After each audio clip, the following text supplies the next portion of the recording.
ನಮಸ್ಕಾರ. ನಾನಿವತ್ತು ಧನಲಕ್ಷ್ಮಿ ಪೂಜೆಗೆ ಅಂತ ಅಂದ್ಬಿಟ್ಟು ಸೀರೆ ತೊಗೊಳ್ಳಿಕ್ಕೆ ಬೆಳಗ್ಗೆನೇ ಬೇಗ ಎದ್ದು ಎಲ್ಲ ಕೆಲಸ ಮುಗಿಸಿ ರೆಡಿಯಾಗಿ ಖಾದಿ ಅಂಗಡಿಗೆ ಹೋಗಿದ್ವಿ. ಅತ್ತೆ ನಾನು ಚರಕದಲ್ಲಿ ಲಗ್ಗೆ ಹಾಕಿ ಬಟ್ಟೆಗಳೆಲ್ಲ ಚೆಕ್ ಮಾಡ್ತಾಯಿದ್ವಿ. ತುಂಬಾ ಕಲೆಕ್ಷನ್ಸ್ ಬಂದಿತ್ತು ಹಬ್ಬಕ್ಕೆ ಅಂತ ಅಂದ್ಬಿಟ್ಟು.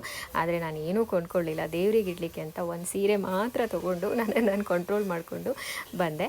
ಯಾವ ಸೀರೆ ತೊಗೊಂಡೆ ಅದನ್ನು ನೆಕ್ಸ್ಟ್ ವೀಡಿಯೋದಲ್ಲಿ ಹಾಕ್ತೀನಿ. ತುಂಬ ಕಲೆಕ್ಷನ್ಸ್ ಇತ್ತು ಇಳಿಕಲ್ ಕಲೆಕ್ಷನ್ಸಲ್ಲಿ. ಅಲ್ಲಿಂದ ಸೀರೆ ತೊಗೊಂಡು ಮಾರ್ಕೆಟಿಗೆ ಬಂದೆ. ಮಾರ್ಕೆಟ್ ಬಂದು ಹಣ್ಣು ತರಕಾರಿ ಮತ್ತು ಒಂದಷ್ಟು ದೀಪಗಳನ್ನ ಕೊಂಡ್ಕೊಂಡು ಬಂದ್ವಿ. ಸಾಂಪ್ರದಾಯಿಕವಾಗಿ ಪ್ರತಿ ವರ್ಷ ಒಂದಷ್ಟು ದೀಪನ ಕೊಂಡ್ಕೊಳ್ತೀವಿ. ಹಾಗೆ ಕೊಂಡ್ಕೊಂಡು ಬಂದೆ. ಮನೆಗೆ ಬಂದು ತಂದಿದ್ದೆಲ್ಲ ತರಕಾರಿ ಹಣ್ಣು ಎಲ್ಲನೂ ಕ್ಲೀನ್ ಮಾಡಿಟ್ಟು ಚಕ್ಲಿ ಮಾಡಬೇಕಾಗಿತ್ತು. ಹಾಗಾಗಿ ಅದನ್ನು ರೆಡಿ ಮಾಡ್ಕೊಳ್ತಾ ಇದ್ದೆ.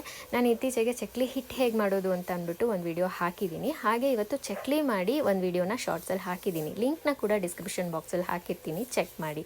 ಸೊ ದೀಪಾವಳಿ ಡೆಕೋರೇಷನ್ಸ್ ಶುರು ಮಾಡಿದ್ದೀನಿ. ನೆಕ್ಸ್ಟ್ ವಿಡಿಯೋದಲ್ಲಿ ನಮ್ಮ ಮನೇಲಿ ಹೇಗೆ ಡೆಕೋರೇಟ್ ಮಾಡ್ತೀನಿ ಅಂತ ಅಪ್ಲೋಡ್ ಮಾಡ್ತೀನಿ. Thanks for watching.